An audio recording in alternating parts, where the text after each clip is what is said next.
Mfumo wa mmeng'enyo wa chakula unapokuwa imara una kazi kubwa sana. Moja, 70% ya kinga za mwili huzalishwa katika mfumo wa mmeng'enyo wa chakula. Hivyo mfumo wako unapokuwa uko vizuri, unakuwa ni rahisi wewe kuweza kupambana na maradhi na vimelea vya magonjwa mwilini. Lakini vile vile mfumo wako wa mmeng'enyo wa chakula ndio chanzo kinachosaidia mwili wako uweze kupata nishati. Kwa maana ile digestion inavyofanyika na absorption ya zile nutrient inapelekea mwili wako uweze kukua vizuri, lakini vile vile kuweza kuwa na nguvu. Lakini vile vile mfumo wa mmeng'enyo wa chakula ni unaathiri pia hadi ngozi zetu.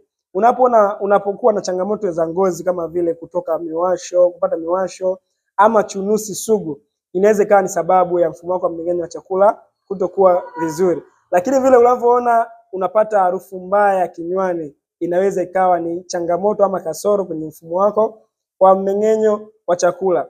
70% ya magonjwa ambayo yanawatesa watu wengi husababishwa na kuwa na kasoro ama kuwa na udhaifu ama tatizo ama changamoto kwenye mfumo wa mmeng'enyo wa chakula.